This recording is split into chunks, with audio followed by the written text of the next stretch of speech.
You want to go to college? Good. Figure it out yourself, my mother said, while sliding a $120,000 tuition check across the table to my little sister. Same table, same dinner, same parents, different daughter. 9 years later, I stood in the back of my sister's wedding. A wedding paid for by the same parents who couldn't spare a dime for my future. My mother scanned the room and whispered to my father, "Why does it feel like something's missing?" Before anyone could answer, the groom turned pale. He looked at me, then at Julia, then back at me, and he said one word that silenced 200 guests. What that word was, and what happened next, destroyed a wedding, a family's lie, and a 9-year silence, all in under 4 minutes. Before I go on, please take a moment to like and subscribe, but only if you genuinely connect with this story. Drop your location and local time in the comments. I'd love to know where you're watching from. My name is Paige Connolly. I'm 27 years old. And this is not a revenge story. This is a survival story that happens to end with justice. Now let me take you back 9 years, to the dinner that changed everything. I grew up in a white colonial house on Maple Ridge Lane in West Hartford, Connecticut. 4 bedrooms, 2-car garage, a lawn my father mowed every Saturday like clockwork. From the outside, we looked like a family that had it together. From the inside, well, that depends on which daughter you ask. My mother, Donna Connolly, had a system. It wasn't written down anywhere, but everyone in the house understood it. Julia was the investment, I was the overhead. Julia got piano lessons, I got hand-me-down textbooks. Julia got a new dress for every school dance. I got told to make do with what you have, and my mother didn't hide it. She introduced us at neighborhood barbecues like a product line. "This is my daughter Julia. She's going to do great things." Then she'd gesture vaguely in my direction. "And this is Paige." No prediction, no pride, just a name. The refrigerator was the museum of Julia's life.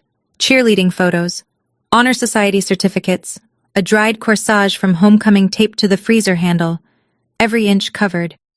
One morning, sophomore year, I stuck my honor roll certificate up with a magnet right in the center. By the time I got home from school, it was gone. The fridge was getting cluttered, my mother said, not looking up from her magazine. My father, Richard, was a different kind of problem. He wasn't cruel, he was absent. Emotionally, strategically absent. He'd catch me in the hallway sometimes, away from my mother's earshot, and squeeze my shoulder. "I'm proud of you, kid." 5 words. Always whispered, always when Donna wasn't looking. As if being proud of me was something that required secrecy. I told myself it would change when I got into college. I got in, with a scholarship that covered half. I just needed them to cover the other half. What happened at that dinner table is something I replay in my head to this day. May 2008. I was 18. Senior year was ending in 11 days, and I had a plan. I'd printed everything out: scholarship letter, tuition breakdown, a 4-year budget I'd built on a spreadsheet, income from part-time work, estimated expenses, the gap I needed them to fill. $62,000 over 4 years. I'd rehearsed my pitch in the bathroom mirror 3 times. Dinner was roast chicken. Julia sat across from me, scrolling her phone. My father cut his meat in silence. I waited until my mother finished her 2nd glass of wine, then set the folder on the table. "I got into UConn," I said. "Half scholarship. I just need help with the rest." My mother didn't open the folder.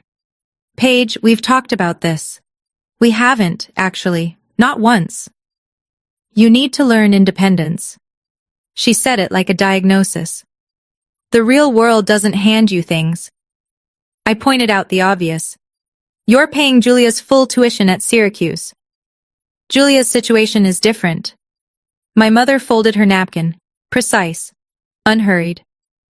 "She has potential that needs nurturing. You're more resilient." I looked at my father. He stared at his plate. His fork didn't move. He said nothing. Julia stirred her water glass, didn't look up, didn't say a word in my defense. Not one. "This discussion is over," my mother said. "If you want it bad enough, you'll find a way. That's what strong people do." I gathered my papers. My hands shook. I wouldn't cry in front of them. I wouldn't give her that. Later in the hallway, my father caught my arm. I thought, finally he'd say something. Your mother has her reasons, he said. Just give it time. Then he walked away. Back to the living room. Back to the television. Back to the version of peace that required my silence. That night I packed one suitcase. I had $340 in my savings account, and I made a decision I haven't reversed in 9 years. 5:14 a.m. The kitchen was dark.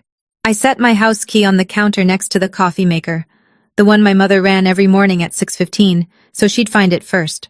No note. I didn't have anything left to explain. The garage light was on. My father sat in his Buick, engine off, hands on the wheel. He saw me through the windshield.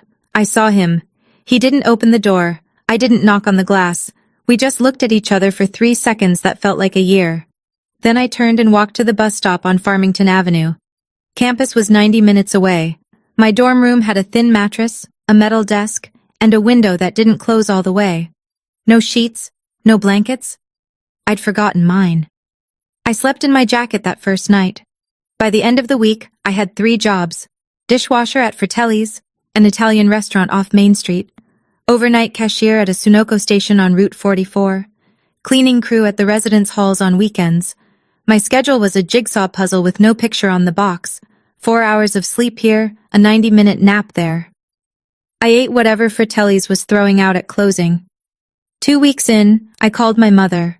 I don't know why. Maybe I thought distance had softened something. You made your choice, she said. Don't call to make me feel guilty. She hung up. 7 seconds. That was the whole conversation. I saved her number under a new name. Do not answer. That evening, a text came through from Julia. I stared at it for a long time. Mom says you're being dramatic. Just come home and apologize. So that was the story she was telling. I wasn't the daughter they abandoned. I was the daughter who left. The difficult one. The dramatic one.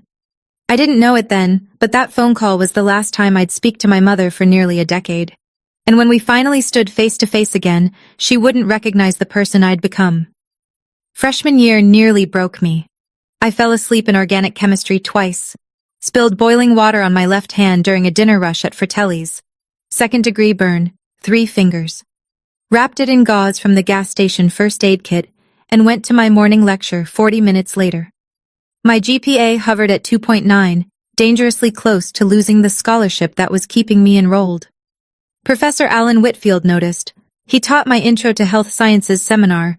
Silver-haired, bow-tied, the kind of man who actually reads student papers instead of skimming them. After class one Tuesday, he asked me to stay. You're exhausted, he said. Not a question. I gave him the short version. He didn't pity me. He pulled out a folder of internal grants and research assistantships. You're too smart to burn out before sophomore year, he said. Let me help you find a way that doesn't cost your hands or your sleep. He got me into a paid research position in his lab.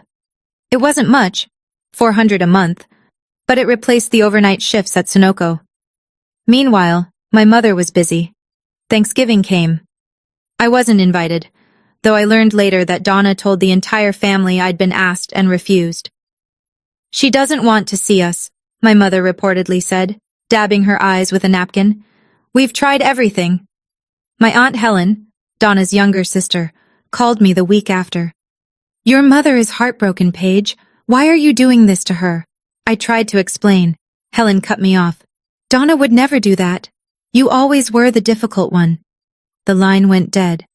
And just like that, I lost my mother's side of the family too. That same week, Julia posted a photo on Facebook. A brand new Audi A4 parked in our parents' driveway, a red bow on the hood. Caption, Best parents ever. My mother's comment underneath, anything for my baby girl. 87 likes. I took a screenshot, not out of bitterness, out of clarity. That was the night I stopped hoping they'd change and started building a life that didn't need them to.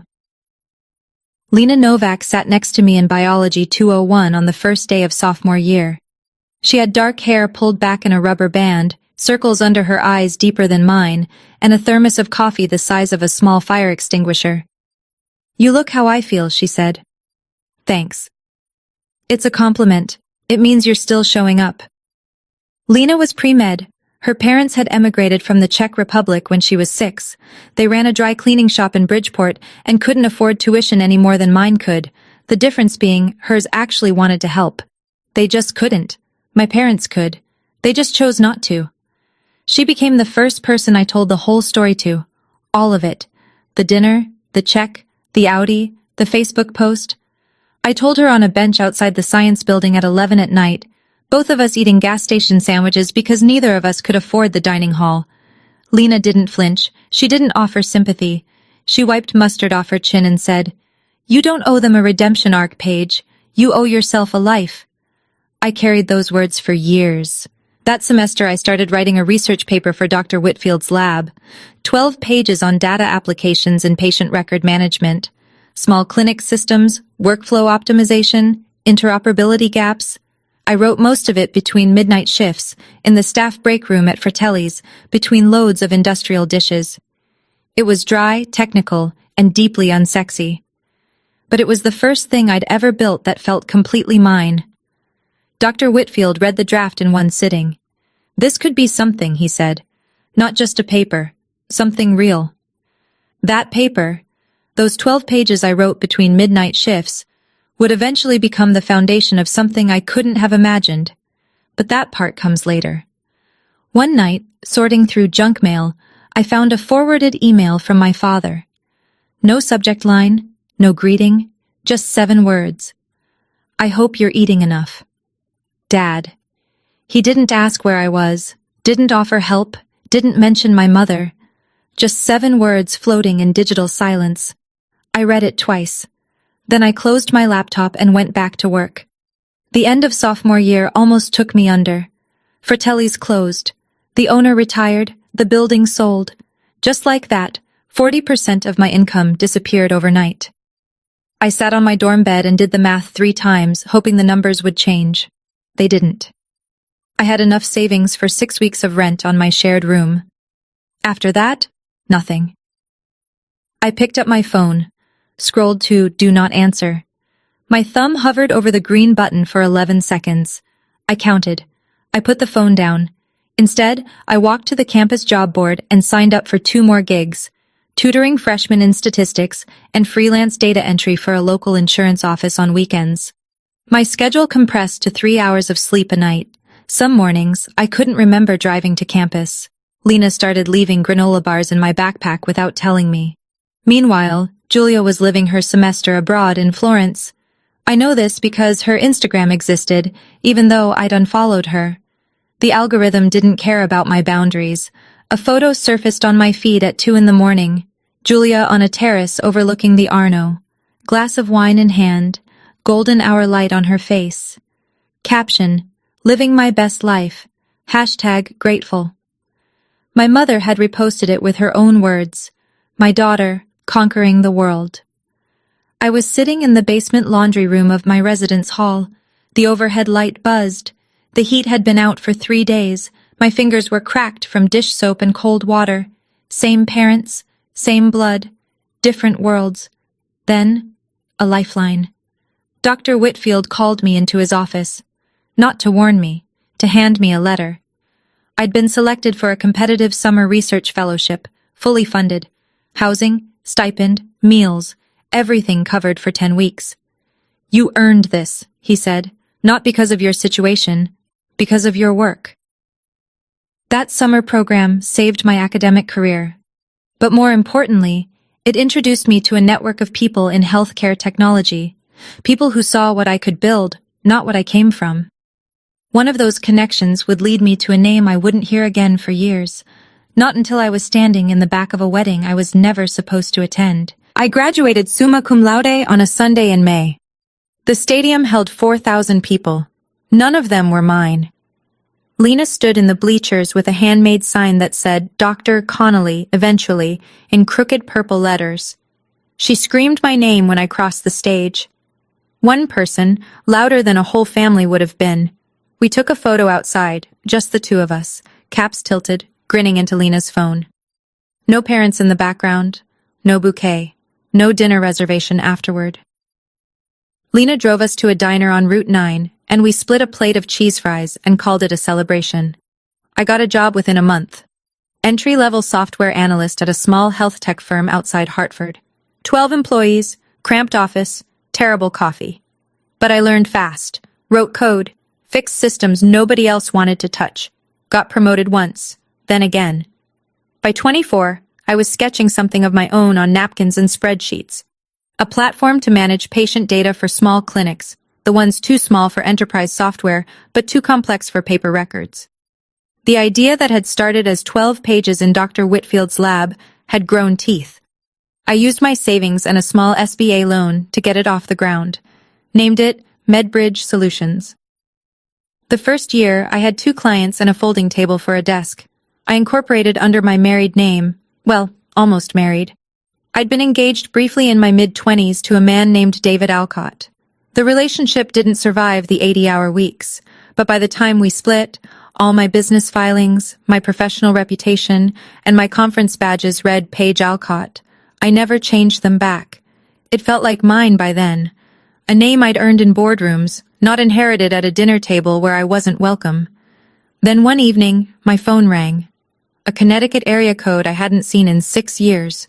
"Hey," Julia said. "It's me." "I know. Mom doesn't know I'm calling." "What do you need, Julia?" "A favor. A financial one." "How much?" $8,000. I'll pay you back." "I can't ask Mom and Dad. They can't know about this." "For what?" "It's complicated." "No." "You don't even—" "No." She hung up. 30 minutes later, my phone lit up with an unknown number. I picked up before I could think.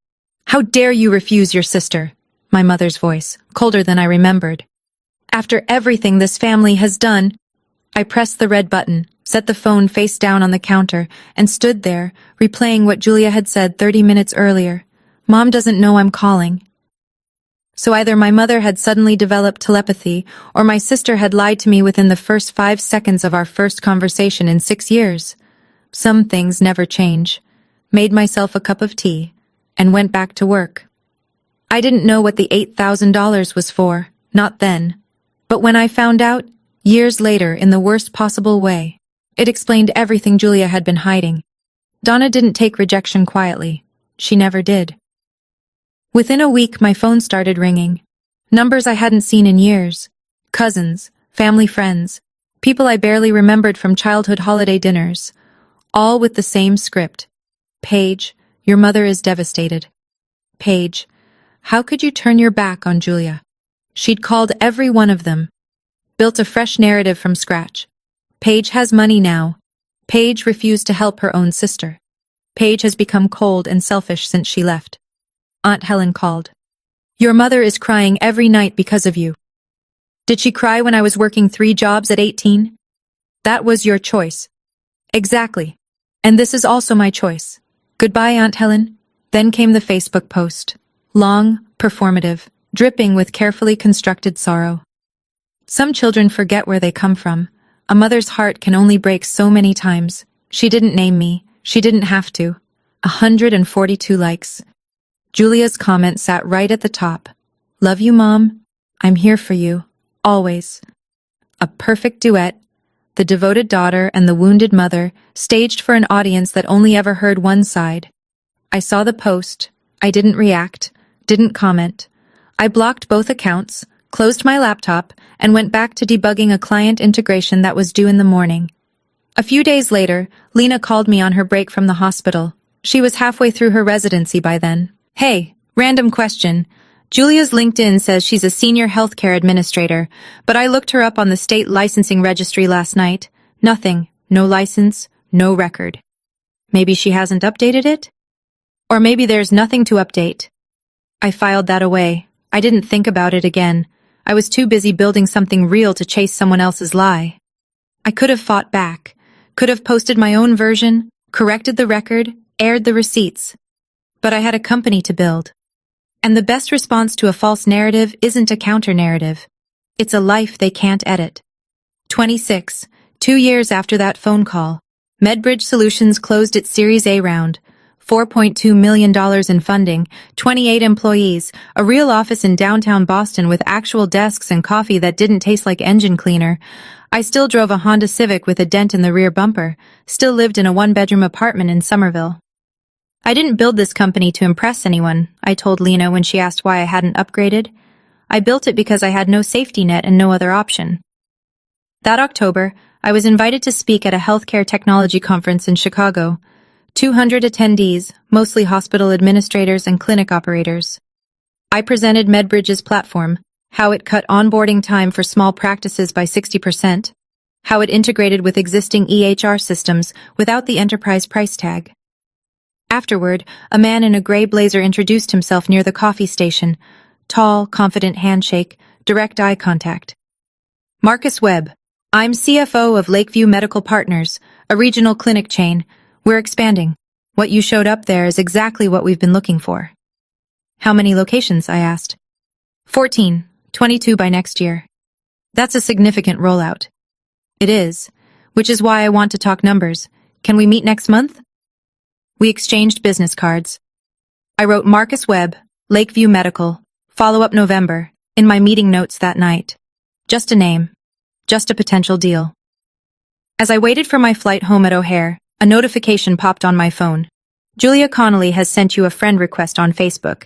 She'd made a new account. The old one was still blocked. I stared at it for a few seconds, then tapped decline, and put my phone away. Marcus Webb. I didn't know he was about to become my sister's fiancé, or that our deal would detonate a lie my family had been building for 9 years. 6 months later, the deal with Lakeview Medical Partners was taking shape. Contract value, $2.8 million, easily the largest in MedBridge's history. My team had spent weeks on the proposal. Technical specs, implementation timelines, compliance documentation. Healthcare is heavily regulated, and every detail had to be airtight. As part of the deal, Lakeview wanted MedBridge to handle their credentialing module, the system that tracks staff licenses, certifications, and continuing education for regulatory audits. To build it properly, we needed their existing personnel records as sample data for implementation. My compliance officer requested the full staff roster with credentials listed. It was a technical requirement, not an investigation. Just data we needed to configure the system correctly. That part was routine. What wasn't routine was the envelope that arrived at my apartment on a Tuesday afternoon, cream-colored, heavy cardstock, gold embossing along the edges. I opened it standing at the kitchen counter, still holding my keys. Together with their families, Julia Connolly and Marcus Webb request the honor of your presence at their wedding. Rosewood Estate, Old Saybrook, Connecticut. Saturday, June 15th. 5 o'clock in the evening. I read it twice. Then I set it down and walked to the window and stood there for a while. Marcus Webb. The same Marcus Webb whose contract was sitting in my inbox. My sister was marrying my biggest client. I picked up the invitation again. A folded piece of notebook paper fell out from behind the RSVP card.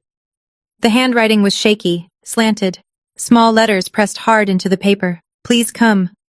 Dad. Not Donna, not Julia. Richard. He'd slipped it in like contraband. My father didn't know what I did for a living. He'd never asked, and I'd never told him. Our only communication in 9 years had been a 7-word email he never followed up on. He didn't send the invitation because he knew about Marcus or MedBridge. He sent it because, for all his failures, he still wanted both his daughters in the same room. I called Lena that night. My sister is marrying my biggest client. Silence. Does he know who you are? She asked. He knows me as the CEO of MedBridge, not as Julia's sister. Does Julia know? I don't think so. She has no idea what I do. So what are you going to do? I looked at the notebook paper. My father's handwriting. Shaky, small. The letters of a man who didn't have the courage to call, but couldn't stop himself from reaching.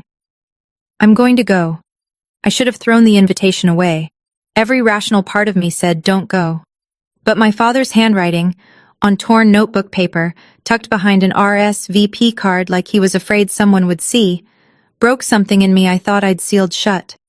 I spent 2 weeks going back and forth. Lena said, If you go, go for yourself, not for them. She was right. She usually was. I decided to attend for 3 reasons: closure, my father's note, and the fact that I needed one more face-to-face with Marcus before we finalized the contract. A wedding wasn't ideal. But nothing about this situation was ideal. I RSVP'd for 2, myself and Lena, who insisted on coming. "You're not walking into that house alone," she said. "I didn't survive 4 years of med school to let you face Donna Connolly without backup." Meanwhile, the due diligence process churned along on schedule. My implementation team began running the credentialing data through our verification engine. It's a core feature of the platform, cross-referencing submitted credentials against state licensing databases and university registries. It's what the software does. It's literally the product we were selling them. The kind of paperwork that sits in someone's inbox for a week before anyone notices. The spreadsheet came back with 14 names. I scrolled through it at my desk, coffee in hand, not expecting anything unusual. Line 9, Julia Connolly, Healthcare Administrator, MS in Health Informatics, State University of New York. My stomach dropped. Not surprise exactly. Something closer to confirmation. I thought of what Lena had told me a couple of years back. Her name wasn't on the state registry. I could have flagged it. Could have said something to Marcus right then. But this was a compliance process, not a personal investigation. The protocol was clear. Verify every name on the list. No exceptions, no shortcuts, no favoritism, in either direction. I emailed my legal team. Fast-track the credential verification, the full list, standard procedure. I didn't single Julia out. I didn't have to. The process would find whatever there was to find. 3 days later, a preliminary note came back from our compliance officer. 3 names flagged for extended verification. Institutional responses may take 2 to 4 weeks. The wedding was in 18 days. The results might not arrive until after it. And I realized I wasn't just going to my sister's wedding. I was walking into a collision between 2 worlds she never expected to meet. I didn't ask which 3. I didn't need to. The wedding was in 18 days. The verification results would arrive in 14. And I realized I wasn't just going to my sister's wedding. I was walking into a collision between 2 worlds she never expected to meet. Rosewood Estate sat on 12 acres of rolling vineyard just north of the Connecticut shoreline. String lights hung in loops between old oak trees. White linen draped every surface. A string quartet played something soft and tasteful near the garden entrance. 200 chairs faced a flower-covered arch. It looked like a magazine spread. It looked like money. My parents' money. Lena and I arrived at 4:40. I wore a simple navy dress, hair down, no jewelry worth noticing. Lena wore black. "Moral support and funeral energy," she whispered. "Both apply." We'd barely made it past the welcome table when a voice cut through the ambient music. "I didn't expect to see you here." Aunt Helen. Champagne in hand. Same pinched expression she'd worn the last time she told me I was the difficult one. "I was invited," I said. "By whom?" "Does it matter? I'm here." She opened her mouth, closed it, then retreated toward a cluster of cousins near the bar. I watched her whisper something to 2 women I vaguely recognized. Both turned to look at me. Then my mother appeared. Donna Connolly moved through the crowd like a hostess at a gala. Champagne-colored dress, hair blown out, smile set to maximum wattage. She touched shoulders, kissed cheeks, laughed at things that weren't funny. When she saw me, the smile didn't drop. It froze. She crossed the lawn in 6 seconds and pulled me behind a trellis of white roses. "What are you doing here?" "Attending my sister's wedding." "You haven't been part of this family for 9 years. Whose choice was that?" Her jaw tightened. "Don't make a scene, not today." "I have no intention of making a scene, Mom." She studied me for 3 long seconds, reading me, calculating. Then she turned back to her guests, voice bright and warm as sunlight. "Paige decided to surprise us. How wonderful." She didn't touch me, didn't hug me, just folded me into her performance like a loose thread she needed to tuck away before anyone noticed. Then I felt a hand on my shoulder. I turned. My father stood behind me. His suit was a little too big. His eyes were red. He didn't say a word. He just pulled me into his arms and held on. 9 years. The first real embrace in 9 years. I went rigid for a moment. My body didn't remember how to receive this. Then I exhaled and patted his back. "Hi, Dad." He nodded into my shoulder, squeezed tighter. I felt Donna's eyes on my back the entire time my father held me. She wasn't angry that I came, she was afraid. I just didn't understand why. Not yet. Julia found me 10 minutes later. She came through the crowd in a cloud of white tulle and hairspray, her face cycling through emotions faster than she could settle on one. Shock, then calculation, then performance. She landed on performance. "Paige! Oh my God, you came!" She threw her arms around me in front of a dozen watching guests, her voice pitched high enough to carry. "I've missed you so much." Her perfume was expensive. Her hug was hollow. She squeezed me like a prop, tight enough for the photos, loose enough to mean nothing. "You look great," she said, stepping back, scanning me head to toe. Not warmth, assessment. "Congratulations, Julia." "Thank you. I can't believe you're here. Mom didn't tell me." She didn't know. A flicker of something crossed Julia's face. She recovered fast. My mother materialized at my elbow. "Let's get you seated, Paige." Her hand closed around my arm, not gently, and steered me toward the back of the reception area. The table was tucked behind a pillar, near the catering entrance. Place cards for names I didn't recognize. People from Julia's office, plus ones without partners. The farthest seat from the head table. The farthest seat from the microphone. "We didn't expect you," Donna said. So this was the only spot left. Lena sat down next to me and said nothing. She didn't need to. Her expression said everything. From the head table, my mother's voice carried across the reception as she introduced Julia to well-wishers. "My daughter, the healthcare executive, she's done so well. We're so proud." My daughter, singular. A cousin leaned over to Donna. "And Paige, what does she do these days?" "Oh, she's—" A pause, a tilt of the head. "Finding herself. You know how it is." Light laughter rippled across the table. A few people glanced in my direction. Lena's hand found mine under the tablecloth. "Breathe." "I am breathing. I've been breathing through worse than this for 9 years." At the bar, Marcus stood with a group of groomsmen, gesturing animatedly. I heard him say, loud enough to carry, "Wait till you meet our strategic tech partner later. She's flying in just for this. Major deal." He was talking about me. He just didn't know it yet.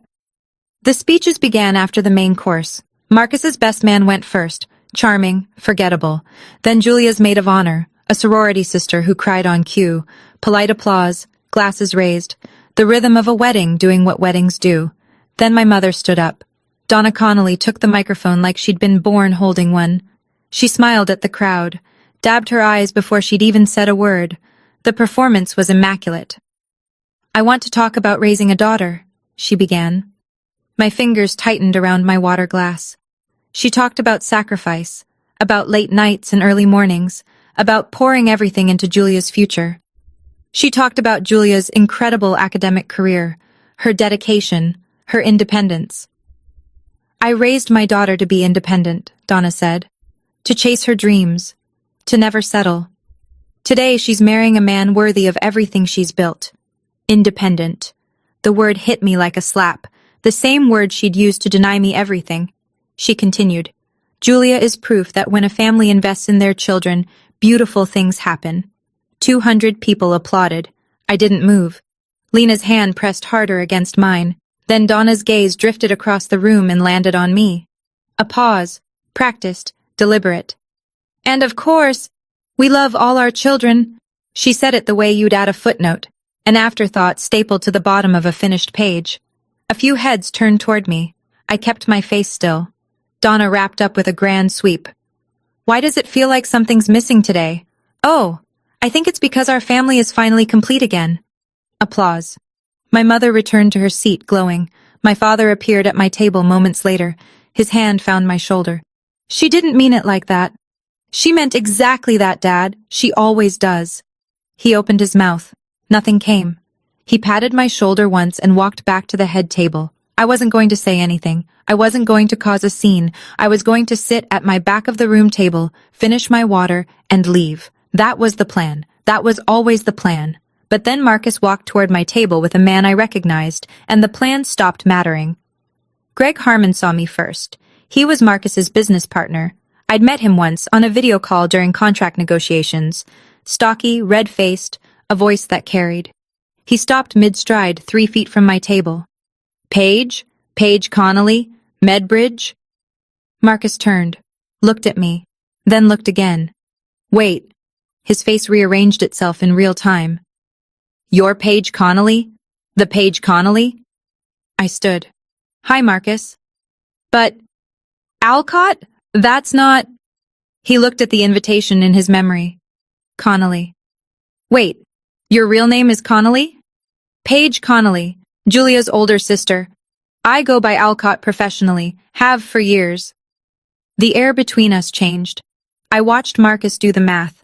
The last name, the invitation, the sister Julia had mentioned only in passing, always vaguely, always dismissively. She never... He trailed off. She never mentioned she had a sister in tech. She said her sister was... He stopped himself, but not fast enough. Was what? I asked. His eyes dropped. She said you were... estranged. That you had problems. I see. People at nearby tables were turning. A conversation at this volume with the groom at a wedding? It drew eyes the way a raised voice in a library does. My mother appeared in seconds. She moved through the crowd with the precision of someone who had spent a lifetime controlling rooms. Marcus, darling, don't bother Paige. Her voice was warm, her eyes were not. She's here to enjoy, not to talk business. Marcus looked at Donna, the way you look at someone who just told you the sky is green. Business? Mrs. Connolly, do you know who this is? He gestured toward me. This is the CEO of Medbridge Solutions. We're about to sign a $2.8 million contract with her company.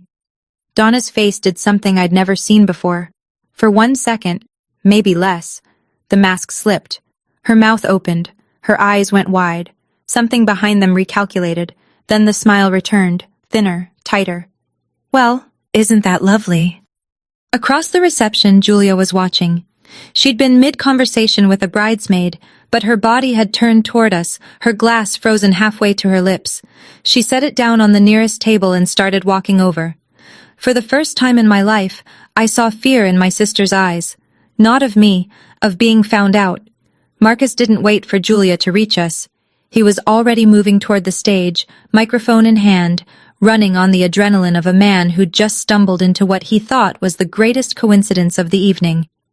Everyone, sorry, one more quick announcement. He grinned at the crowd. 200 faces turned. I just found out something incredible. The CEO of Medbridge Solutions, the company that's about to transform our clinic operations, is here tonight, and she happens to be Julia's older sister. The string quartet had stopped. Even the catering staff paused. Paige Alcott, or, as I just found out, Paige Connolly, Julia's older sister.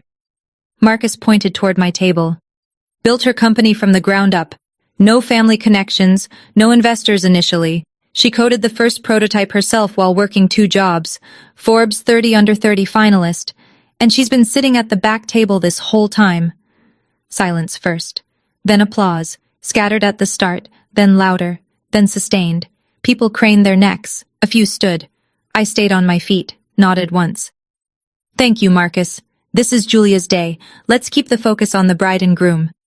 But 200 people were already doing what 200 people do. They were recalculating. I could see it on their faces. The whispers started immediately. Wait, that's the sister Donna said was finding herself? That's the one who left? Forbes? At the head table, my mother sat motionless. She was still smiling, but the smile had gone rigid.